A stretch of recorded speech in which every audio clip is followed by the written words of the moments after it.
अब क्या करूं? श्रीमन नारायण नारायण नारायण श्रीमन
कंस के पास। कंस ने स्वागत किया, प्रणाम किया।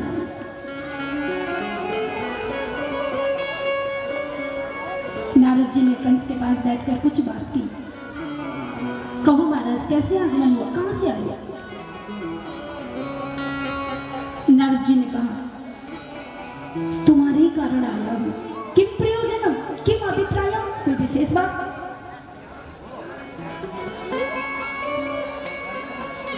नारद जी ने कहा, क्या करूं, तुम्हारी चिंता रहती है मुझे। क्यों? वो जो देवकी का बेटा है ना, वो दूध माखन पी पी के तब बड़ा हो गया है। चिंता नहीं है तुम्हें उसकी? कितने लोगों को मार दिया, कब मारोगे उसे? कंस ने कहा, जिसको भेजा वो मर के आया, कोई जिंदा नहीं आया, क्या करूंगा? नारद ने कहा, वो छलिया है, छलू हुआ है तुम्हारे साथ में। एक काम करो, बुद्धि से काम लेना चाहिए। अपने यहाँ एक यज्ञ करो, सुंदर यज्ञ रचाओ, और ये वृंदावन के छोकरे अहीरों के ग्वाल वाली कुछ जानते तो नहीं, पढ़े लिखे तो है नहीं, सबको बुलाओ, सबको निमंत्रण दे दो, बढ़िया यज्ञ रचाओ। और उसमें जैसे ही इन लोगों को बुलाओ, यज्ञ देखने के बुलौआ के लिए आएंगे, खुशी में आएंगे। और राज जी को इतना सुंदर सजाओ, नगरी को, सारी मथुरा नगरी को ये देखने में लग जाए। बड़े बड़े योद्धाओं को बुलाओ, जैसे ही वो देखने में लग जाए नगरी की सुंदरता, धोखा करवा देना, किसी प्रकार से मरवा देना। कंस ने कहा जितनी आसानी से तुमने कह दिया उतना आसान मारना नहीं है उसको। नारद जी ने कहा मारोगे, मैं कहता हूं चिंता मत करो, बुला के तो देखो। और सुनो, मैं जा रहा हूं, परसों के दिन आऊंगा, तुम्हारी जय जयकार हो रही हो और तुम्हारे द्वारा कृष्ण मर गया हो, आऊंगा, परसों का ध्यान रखना, तुम्हारे द्वारा परसों कृष्ण को मरना चाहिए। तो नारद से कहा कंस ने आपका आशीर्वाद होगा तो ऐसा ही होगा। नारद जी इधर से चले गए कंस को समझा के। उधर भगवान श्री कृष्ण गैया चराकर शाम को लौटे ब्रिज में, तो नारद जी गए चरणों में जाके गिर के रोने लगे। कृष्ण ने कहा बाबा क्यों रोते हो?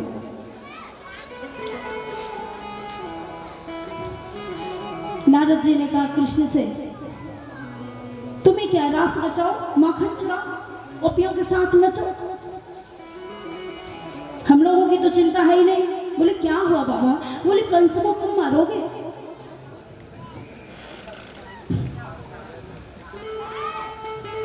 कंस को?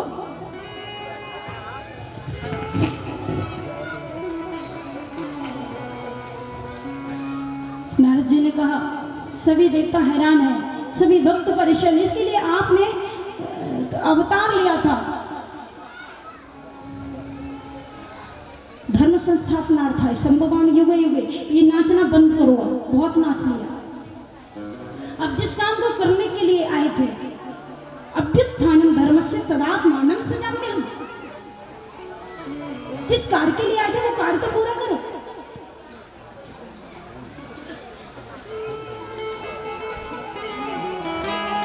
नारद जी ने कहा कृष्ण भगवान को मैं कुछ नहीं जानता, परसों के दिन जाओ कंस को मार के आओ। परसों के दिन? हाँ। नारद जी ने कहा परसों के दिन आऊंगा, तुम्हारे द्वारा कंस का उद्धार हो और आपके नाम की जय जयकार हो रही हो मथुरा में, उस झांकी का दर्शन करने आऊंगा परसों। भगवान कृष्ण ने कहा वहां क्या बोल के आए थे? वहां भी परसों का ही बोल के आए थे कि कृष्ण को मार देना हमें, और हमें भी परसों का बोल दिया। दोनों को डेट एक ही दे रखी है, परसों की।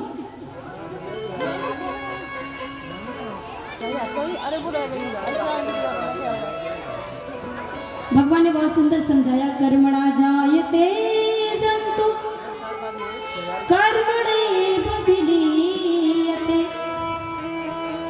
सुखम दुखम भयम चेत् कर्मणैव विपद्यते। कोई किसी को नहीं मारता। कुछ लोग कहते हैं कि भगवान ने रावण को मारा, कंस को मारा। नहीं नहीं, भगवान ने किसी को नहीं मारा। राम जी जब रावण को मार करके और वहां से जब निकला तो सीता जी को दिखाया, देखो जान के यहाँ लक्ष्मण ने मेघनाद मारा, यहाँ ये हुआ, यहाँ ये हुआ, यहाँ सब हुआ। तो उन्होंने कहा कि आपने रावण को कहाँ मारा?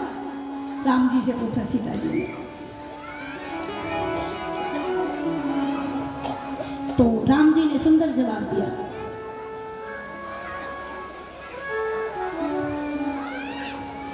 कि रावण मारा नहीं, मर गया। मारा नहीं, मर गया। और रावण को आप क्या समझते हैं? कोई साधारण नहीं था।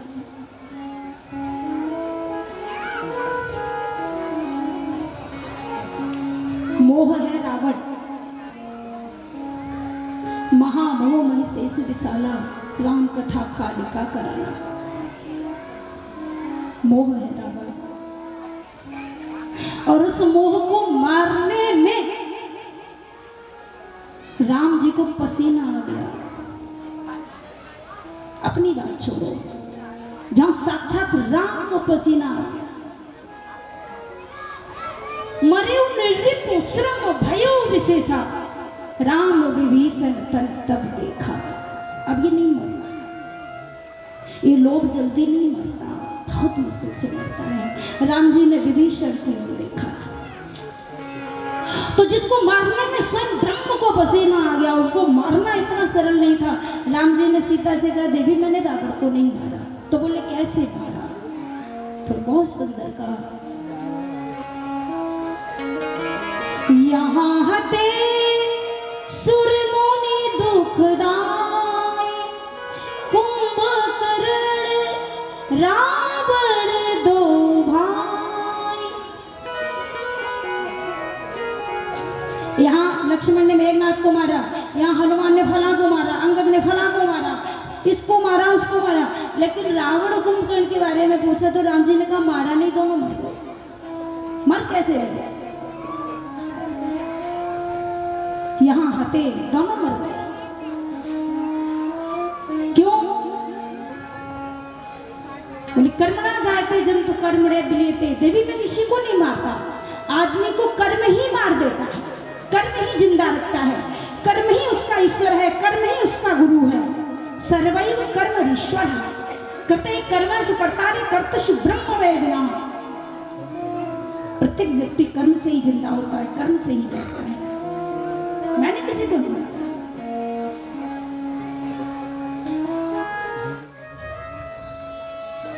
तो यहाँ कृष्ण ने नारद को समझाया, बाबा मत रो, अपने आप मर जाएगा। बोले अपने आप कैसे मरेगा? सब मरेगा। नारद जी ने कहा मैं कुछ नहीं जानता, परसों की डेट दी है, परसों के दिन आपके द्वारा कंस का वध होना चाहिए और मैं दर्शन करने आऊंगा। कृष्ण जी का ठीक है, कोई नारद जी चले गए। इधर कंस को पढ़ा दिया था नारद जी ने, तो कंस ने सोचा कि कृष्ण बलराम को बुलाऊं कैसे। अक्रूर जी को भेजा। अक्रूर कृष्ण के चाचा हैं, परम भक्त हैं, बहुत प्रेम करते हैं कृष्ण को। क्रूरस्तमक्रूर समाख्यास्मना चक्षुरे दत्ता हर्षे बताग्यवत् अनेक देशे खिल सर्व सौष्ठवम तुदीय मद्राश्म वयम मदुद्दुषा।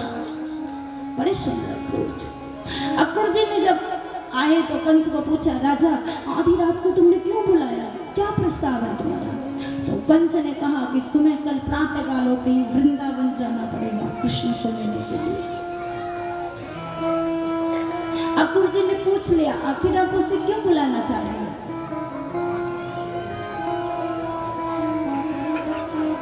सारी बात बताई तो अक्रूर जी ने कंस को कहा, राजा आप ये क्या करने चाहते हैं? इतने लोगों को आपने भेजा, कोई जिंदा नहीं आया, और आप उस काल को यहाँ स्वयं बुला रहे हो, निमंत्रण दे रहे हो, मत बुलाइए, उससे आपको खतरा हो सकता है।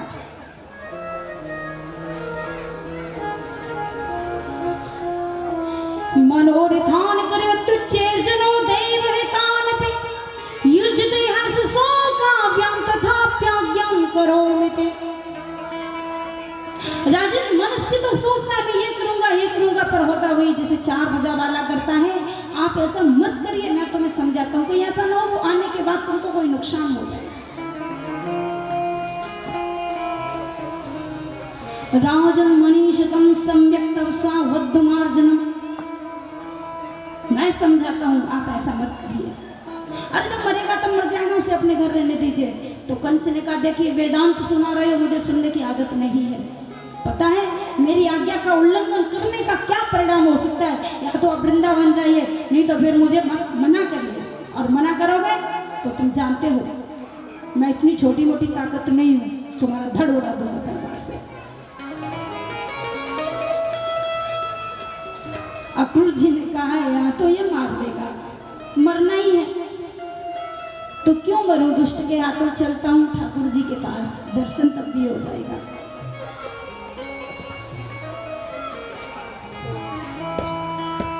अयम परमो लाभ श्लोक दर्शन। चलते हैं आश्रय धाम वृंदावन, और वृंदावन जब जाएंगे तो बिहारी जी का दर्शन भी होगा, ब्रज रज भी मिलेगी, गोपियों का भी दर्शन होगा, धन्य हो जाऊंगा मैं, तो इसका काम भी हो जाएगा। और फिर हो सकता है कि ठाकुर जी मेरे द्वारा ये सब लीला करवाना चाहते हो, मैं चलता हूँ आज वृंदावन। चलिए वृंदावन, आइए हम भी चले श्री धाम वृंदावन। अरे मन चल वृंदावन धाम,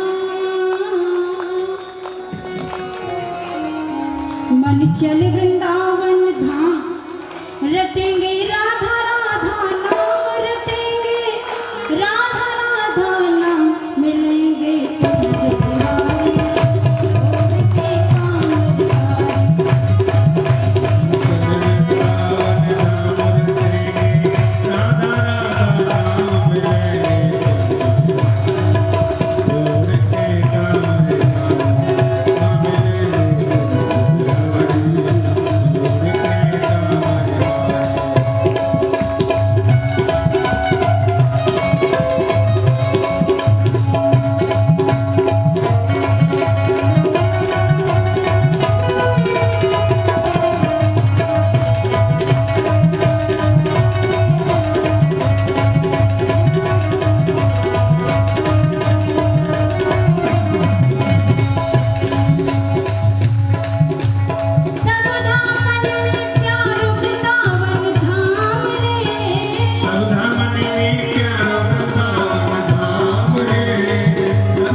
कुंज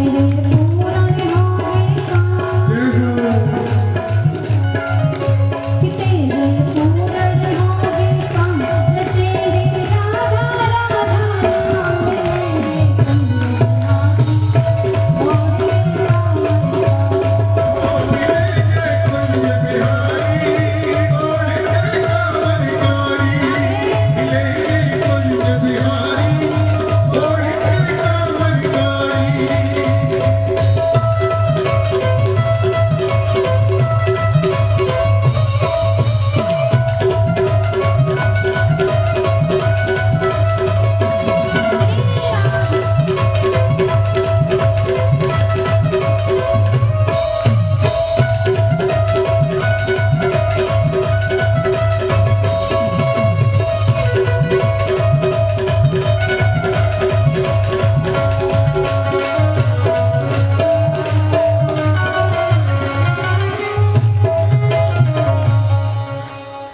और के श्री धाम वृंदावन जा रहे हैं अखरोट जी। तेरी आँख में प्यार भरा कुछ टोना है,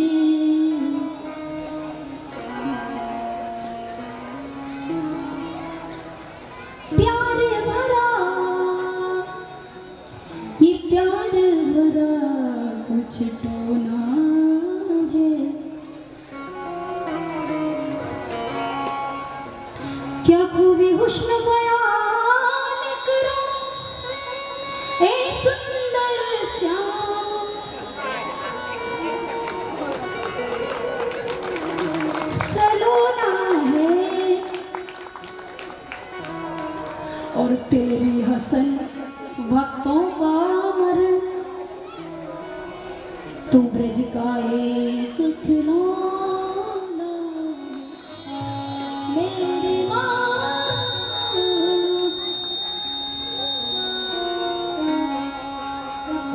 तेरी हसन औरों का मरण, सुवत मौत पे अशुल्क दासिका बरद निघ्न तोले किंबदा,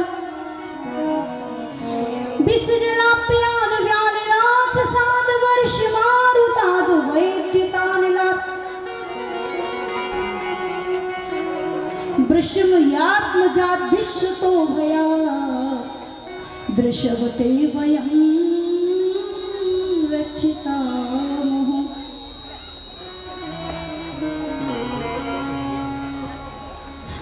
श्री धाम ब्रज, श्री वृंदावन। ब्रज में से ठाकुर आज भी नहीं गए, आज भी वृंदावन में है कृष्ण।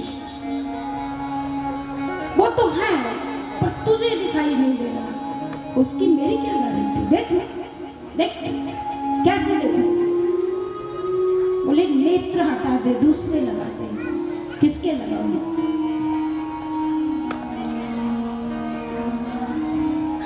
अपनी आंखों से नहीं दिखाई देगा, कैसे दिखाई देगा?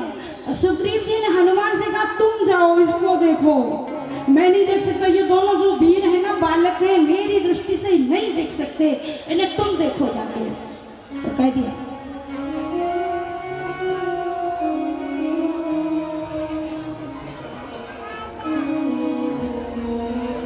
जाके तुम बताना मुझे।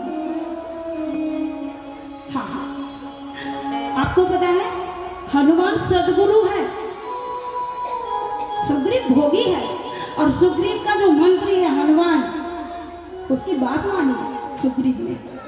ओ सुग्रीव कहता है मैं तो विषी हूँ, मैं तो कामी हूँ, मैं भोगी हूँ, उसको पहचान नहीं सकता, तुम जाके पहचान करो, फिर मुझे इशारा कर देना। और वास्तव में उनकी आंखों से ही उनको देखा जा सकता है।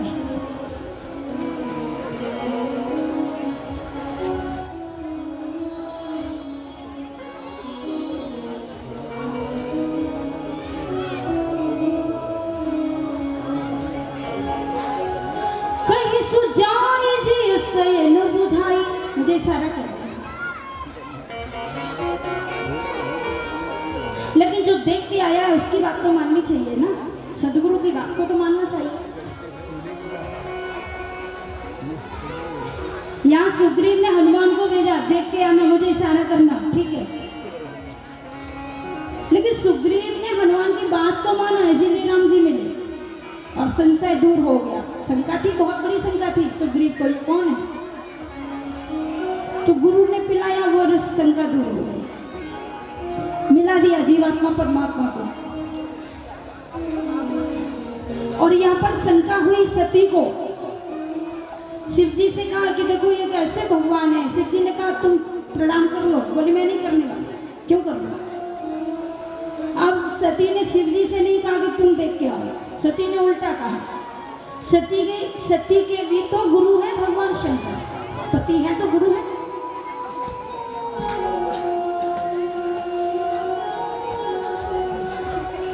लेकिन सती ने शंकर जी से नहीं कहा कि तुम देख के आओ, सती ने शंकर जी से कहा कि तुम बैठो मैं देख के आऊंगी। उल्टा हो गया, तुम बैठो मैं जाके देखूं।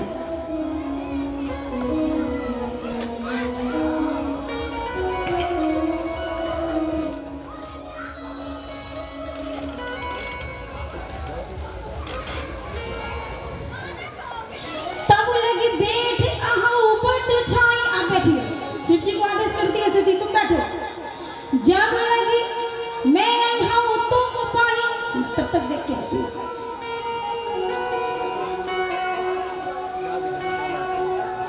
और एक बार तो सती ने कहा शिव जी से कि तुमको चलना है तो तुम भी चलो, लगी परीक्षा तो मैं ही लूंगी, तुम्हें चलना है तो चलो।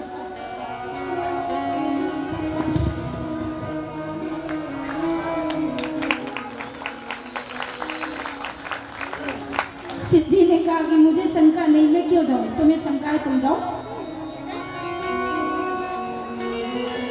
सती ने कहा मेरे पति हो, चलना चाहो तो साथ में चल सकते हो, हम करें वही काम तुम करो, हम भी परीक्षा ले तुम भी लो। शिव जी ने कहा मुझे तो शंका ही नहीं, मैं क्यों लूं, तुम्हें शंका है तुम लो।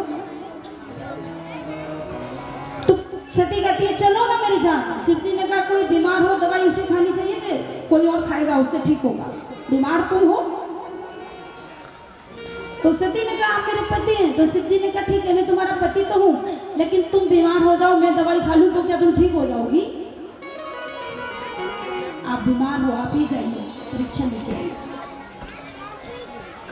और जब गई तो सब उल्टा हो गया, सती की दृष्टि से ब्रह्म का दर्शन नहीं हुआ।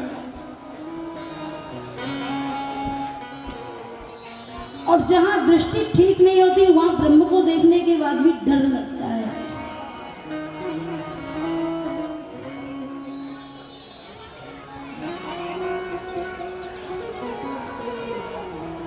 परमात्मा को देखने के बाद भी डर लगे तो समझो कितनी कमजोरी है। अरे भगवान के दर्शन के बाद तो सारे डर दूर हो जाते हैं, लेकिन सती डर गई।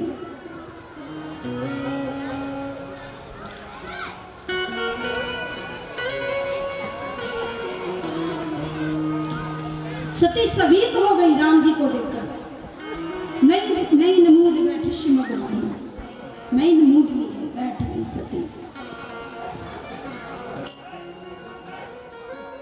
ब्रह्म सामने खड़ा है, दिखाई नहीं दे रहा। मोह का कारण है ये। तो आज इस दृष्टि से भगवान को कैसे देखा जाए? भाव भरी दृष्टि लेकर अक्रूर जी ने प्रवेश किया ब्रज में, वृंदावन में,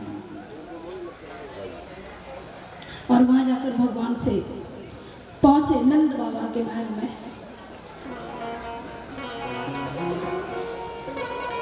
ब्रज का वातावरण ही बदल गया है। यशोदा, यशोदा किसे कहते हैं? यशोदा, यशम ददाती तस्मै यशोदा, जो दूसरों को यश प्रदान करे।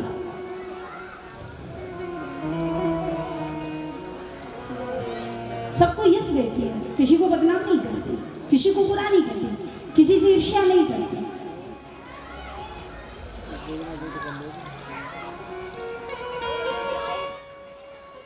नंद सोनुर्गतो हत्वा, न जाने कौन से गुण पर दयानित रीझ जाते, न जाने किस वेश में बाबा मिल जाए, पता नहीं कब। भिखारी को कभी वापस मत करो। यदि भूखा भिखारी आ जाए सम्मान से तो उसको भोजन कराओ।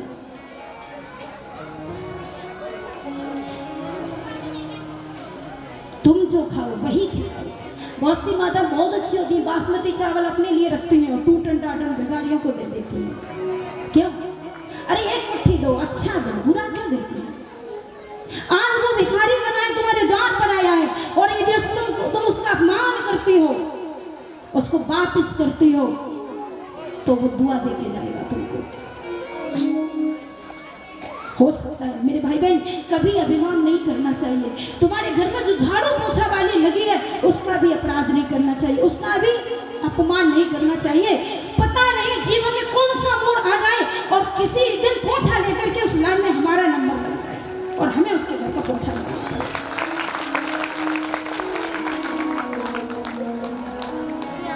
कुछ पता नहीं क्यों किया जाए अभिमान। सरल बनो, सादा बनो।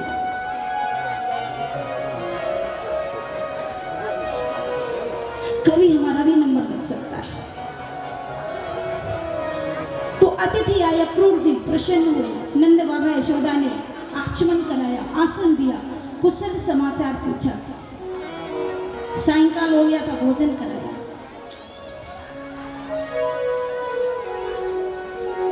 भोजन करा दिया, भोजन किया, बड़ी मीठी मीठी बातें की।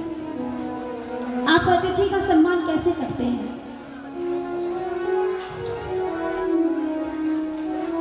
भद्रम प्रशांत सदनम सदयम हृदयम सुदामुखो वाचा कर्णम परोपकरणम ये संगति। आप किसी को कुछ दे नहीं सकते तो मुंह से अच्छा तो बोल सकते हो, जीभ से। यहाँ कोई भी आ जाए और यदि उसको भोजन न करा पाए, उसको चाय न पिला पाए, उसको नाश्ता न करा पाए, तो कम से कम हाथ जोड़ के इतना तो कह दो, महाराज आप पधारे, हम आपकी सेवा नहीं कर सके, हम आपके ऋणी रहेंगे, क्षमा करना। हो गया स्वागत उसका। इससे बड़ा क्या स्वागत हो सकता है? अरे मुख से जरा ठीक तो बोलो, ये भी तो सम्मान है, ये भी तो स्वागत है। मीठा बोलो। कुछ लोग कहते हैं ऐसी वाणी बोल लिए मन का आपा खोए। संत कहते हैं ऐसी वाणी बोलिए मन का आपा खोए, औरों को शीतल करे आपू शीतल हो। ऐसा बोलो, सुनने वाले को भी अच्छा लगे, हमें भी अच्छा लगे।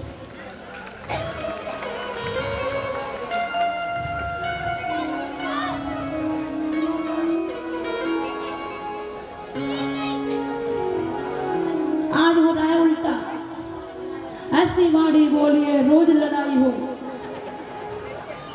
और ऐसे ऐसे मत बोलिए जो तुमसे तगड़ा हो। ऐसे से बोलना तो कमजोर हो, और तगड़े से बोल दिया तो समझ लो 32 नीचे आ जाएंगे, तोड़ देगा, क्या फायदा। तो खैर हास्य विनोद की बात, मेरी सांस सम्मत यही है, अतिथि का सम्मान करना चाहिए। मुझे बहुत कुछ बोलना चाहिए, बहुत कुछ बोलने को मन कर रहा है, लेकिन वो 9 दिन में भी कम पड़ गया सब। अब कभी परीक्षित जी 11 दिन की कथा कराएंगे, तब पूरा करूंगी आपके लिए। आप लोग मिलेगा समय ठाकुर जी का। और आपकी बार 9 दिन के लिए नहीं आऊंगी, 11 दिन के लिए आऊंगी, वो सब होगा सब देखा जाएगा।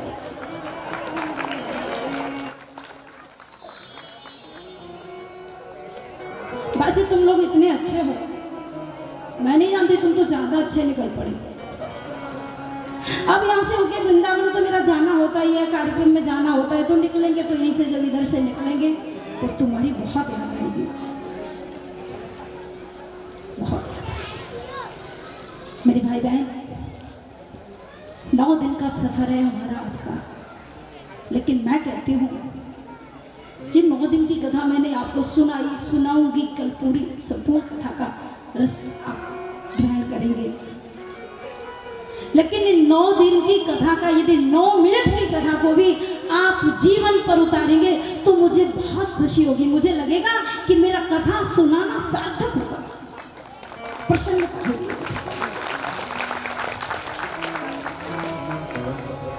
और मुझे पूरा भरोसा, मुझे ये भी लग रहा है, मैं सब जानती हूँ, मैं व्यासपीठ पर बैठती हूँ। ये व्यासपीठ जो है ये दुनिया में सबसे बड़ी पीठ है, इसके समान कोई पद नहीं है।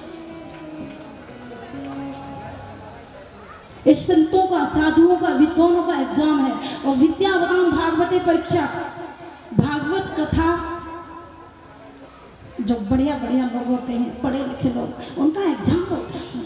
लेकिन नहीं, मैं तो ये कहती हूँ ठाकुर जी के चरणों में रख के जो बोला जाए। मैं बोलूँ क्या, मेरे समझ में नहीं आता कुछ, क्या बोलूँ मैं? वहां से कुछ सोचती हूँ, आज ये बोलूंगी, यहाँ के सब गड़बड़ हो जाता है मेरा, कुछ पता नहीं चलता।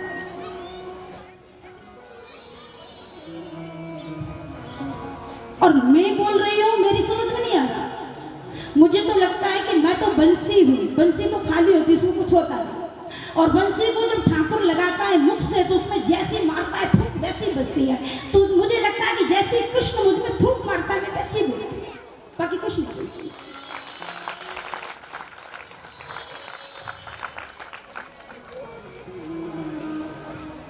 कितने अच्छे लोग हैं यहाँ पर, मुझे दिखाई दे रहा है कोई ढोंगी नहीं, कोई ड्रामे वाला नहीं, कोई तमाशा देखने वाला। कई कथाओं में अनाप शनाप भीड़ होती है दुनिया भर की, बज रहा है ढोल, मजीरा, तुमरा, चिमटा।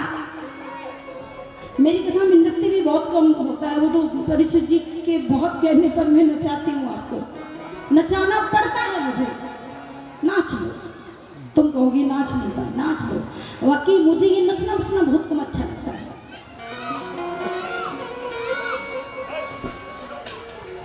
मेरे बहन भाई,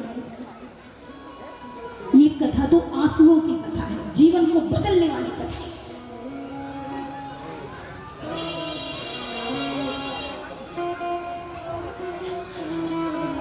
जिस कथा में कृष्ण के, राम के प्रति प्रेम उत्पन्न न हो, तुम्हारा जीवन न बदले, वो कथा नहीं है, वो जीवन की व्यथा है।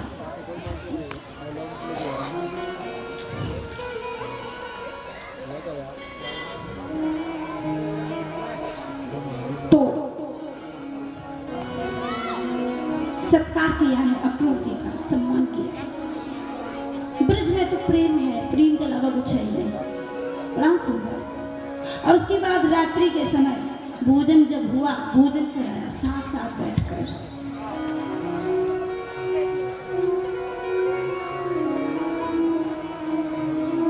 साथ कभी आप भोजन करो किसी के साथ बैठकर, बहुत अच्छा है। हो कोई अपने जैसा, उसी के साथ में। तो नंद बाबा ने, अक्रूर जी ने साथ साथ भोजन किया। वार्ता हुई, कुछ चला। कैसे आए हैं तो पता चला कि कृष्ण को नहीं आए। मथुरा में कल प्रातः काल होते ही कृष्ण बलराम को ले जाऊंगा। अच्छा, कृष्ण बलराम जी को लेने का प्रस्ताव रखा है, ले जाने का। अब रात को भोजन करा दिया और यशोदा भोजन करने बैठे। तो नंद बाबा को पता चल गया कि अक्रूर जी लेने आए। तो नंद बाबा ने यशोदा को बताया कि अक्रूर जी कृष्ण बलराम को लेने आए। अब यशोदा तो भोजन करने को बैठी थी और जैसे ही सुना कि कृष्ण जाएगा तो जो ग्रास मुंह में देना चाह रही थी वहां से छूट गया।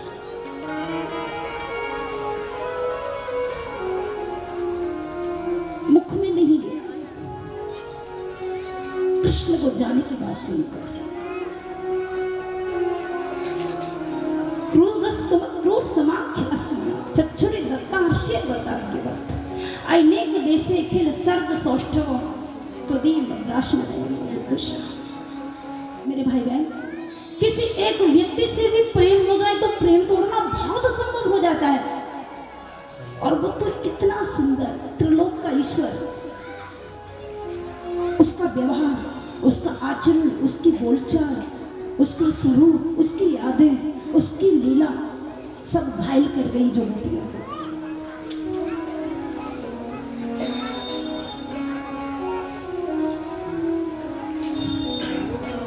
तो प्रेम ही परमात्मा है, प्रेम का विशुद्ध नाम परमात्मा है।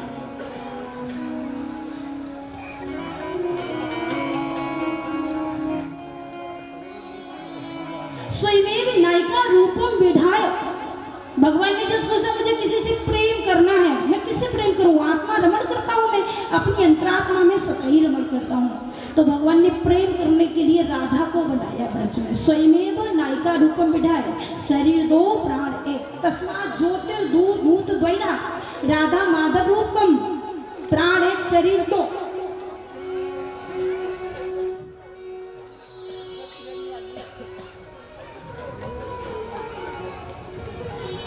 और वो राधा नाम, वो राधा गोलोक धाम में लाडली किशोरी राधा रानी।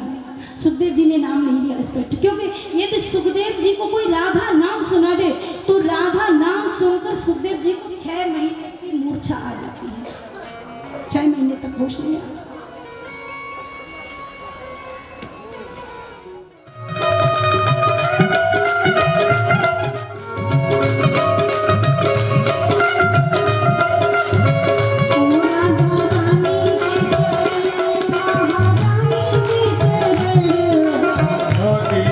चरण